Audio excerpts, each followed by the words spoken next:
জরুরি সভার আয়োজন কেমন হলো? ওয়ার্ড থেকে আপনারা বিভিন্ন সময় আপনাদের ক্ষোভ, অভিযোগ, অভিমান এগুলো আপনারা বলছিলেন। সেই জন্য আমি কালকে মিষ্টি আমি কিন্তু খুব অসুস্থ, উনি কিন্তু খুবই অসুস্থ যে আজকে মিটিং অ্যাটেন্ড করতে পারবে। কথা বলার পরে মনে হলো যে সেটা সম্ভব হতো না। আমি বললাম যে আপনি ওষুধ খান, ইনশাল্লাহ সুস্থ হয়ে যাবেন। যা আপনি আমাদের মাঝে চলে আসছেন। আজকে অনুষ্ঠানের সম্মানিত সভাপতি হচ্ছে অনেক মিষ্টি, আমি সবাই নাম ওইভাবে না বলি। আমাদের ঢাকা মহানগর বিএনপির অত্যন্ত বলিষ্ঠ এবং খুব শক্তিশালী যুগ্ম আহ্বায়কবৃন্দ, সদস্যবৃন্দ এবং সাবেক জেলে একজন অংশগ্রহণের নেতা আছেন, সাবেক যুব দলের সদস্য সচিব, সাবেক ছাত্র নেতা, এই অঞ্চল থেকে রাজপথ থেকে উঠে আসা একজন কর্মী বান্ধব যারা আপনারা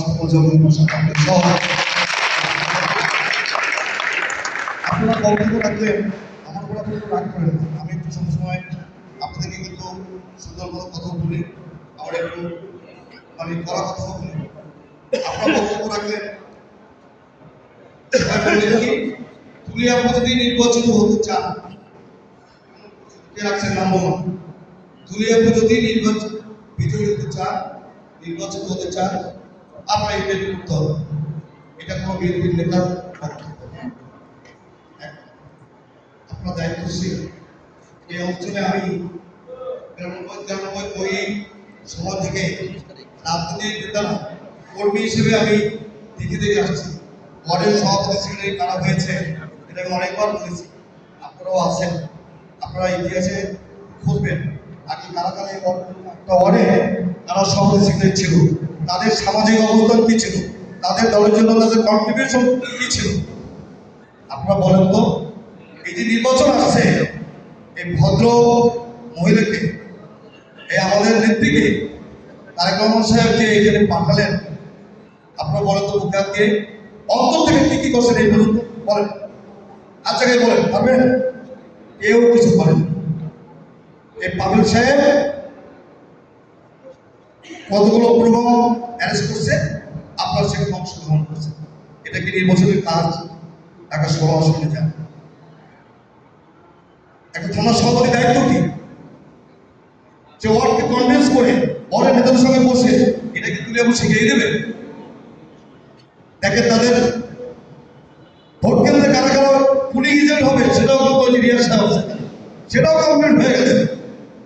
আমাদের ঢাকা মহানগরীর দায়িত্বশীল নেতা এখানে যারা আজকে আমরা কি কোনো ওয়ার্ড সভাপতি সেক্রেটারিকে দেখে আপনার যে থানায় থাকেন আপনার কি তাদের সঙ্গে বসে এর পরামর্শ দিচ্ছেন? তেমনি দায়িত্ব থেকে কিন্তু আমরাও এড়াতে পারি না, কথা শুনতে হবে। আপনি খালি বলবেন যারা আমি কিন্তু শোনেন ভাই একটা কথা বলি, আমি বাস্তব ধরি না। আমি এই মিরপুর থানার মিরপুরের 14 আসনে এমপি নির্বাচন করবো না, কমিশনার নির্বাচন করবো না। ওদের আমার প্রতি রাখবান আর গোসা হন, আমার এই ভাইরা এখানে আছে, এরা নির্বাচন করবে, কমিশন হবে, এমপি হবে ওনাদের।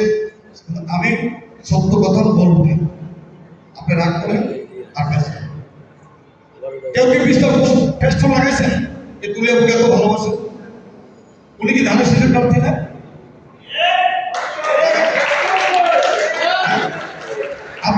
আপনারা বলেন তো কোনো ওয়ার্ডের সভাপতি সেক্রেটারির সঙ্গে আমি পার্সোনাল কথা বলছি না? কি বিরাট বলছে কিনা শামীম, সফল, আমি সবার সঙ্গে কথা বলি প্রতিদিন যে আপনারা ওয়ার্ডে প্রোগ্রাম দেন, আপনারা ইউনিয়নের প্রোগ্রাম দেন, আপনারা কি করছেন? তুলে আপনি বলবেন তারপরে আপনার প্রোগ্রাম দেবেন, এটা কি আপনার দায়িত্ব? আপনার সাথে করেন। আমি কিন্তু রেগুলার আপনাদের সঙ্গে যোগাযোগ করি, বাপ্পাবাড়ি করি। এখানে হাফিজ সাহেব বক্তব্য দিয়ে চলে গেলেন, কবিতা আবৃত্তি করলেন, উনি একটা ওয়ার্ডের সভাপতি, উনি কি ওনার ওয়ার্ডকে নিয়ে কখনো বসছে? জাকির করে বসছেন কখনো? বসেন। আমি আপনাকে বলি নেই, আমি পাপ্পুকে বলি নেই যে আপনি মিটিং দেন তুলে চলে আসবে। আমি কি শামীমকে বলি নাই, মিরাজকে বলি নাই, পরশুদিনও বলি, কালকেও বলছি। কই জানাময় বক্তব্য দিচ্ছেন, আমার ভাই কষ্ট আছে, আমার কে বারোয়ারের সভাপতি। অবশ্যই যখন আমার ওয়ার্ডের সভাপতি ওনাদের অবশ্যই সম্মান আছে। আমি বলি আপনার পুলিয়াবু আছে